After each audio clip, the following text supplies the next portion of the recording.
فقد الشعب فرحات حشاد الذي كان مؤمنا كل الإيمان بانصهار العمل النقابي في العمل التحريري وبتكامل العمل السياسي بالكفاح الاجتماعي. فقد الشعب رجلا آمن بصدق قضيته وتحسس أبعاد المشاكل التي يعانيها أبناء وطنه في تلك الظروف، وأهمها قضية الاستعمار الفرنسي الذي كان يستغل الخيرات ويدوس الكرامة، كرامة التونسيين، ويرمي بنداءاتهم المتكررة وبمطالبهم عرض الحائط. لقد شعر فرحات أنه أحب هذا الشعب وقالها بالحرف الواحد: أحبك يا شعب.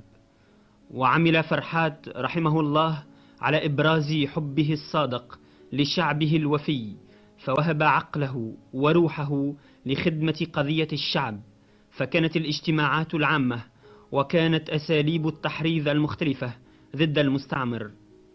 وبعد تأسيسه للاتحاد العام التونسي للشغل في 20 جانفي 1946 على إثر المؤتمر العام بين اتحاد نقابات الجنوب المستقلة واتحاد الشمال بتونس والجامعة العامة للمتوظفين، وانتخابه كاتبا عاما له، قام بتنظيم شبكة من الاتحادات الجهوية والمحلية وفروع للجامعة العامة للمتوظفين بكامل المناطق الهامة في البلاد.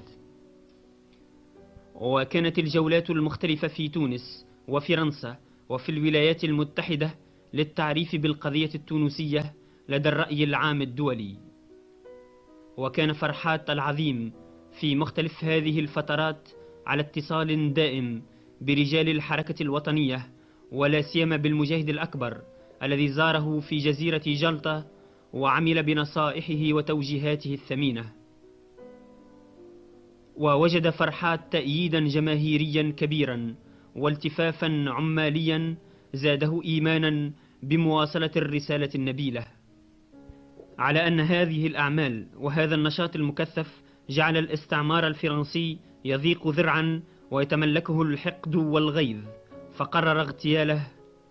وأحس فرحات العظيم بأن اليد الحمراء بتهديداتها المتكررة تريد القضاء عليه وبالتالي على هذه الحركة، فلم يقم حشاد وزنا لذلك حتى فوجئ في 5 ديسمبر سنة 1952 وهو في طريقه إلى نادي الاتحاد العام التونسي للشغل على مسافة قصيرة من رادس بيد الغدر القذرة، اليد الحمراء الاستعمارية، ترميه برصاصها وهو في سيارته، فأصيب في صدره وجبينه ولفظ أنفاسه الأخيرة. وهكذا اغتيل فرحات حشاد، وظن المستعمر أن فرحات انتهى وأن الفكرة التي ناضل من أجلها لن يكتب لها النجاح. والحقيقة أن فرحات حشاد لم يمت، وهو خالد إلى الأبد في نفوسنا وفي أرواحنا.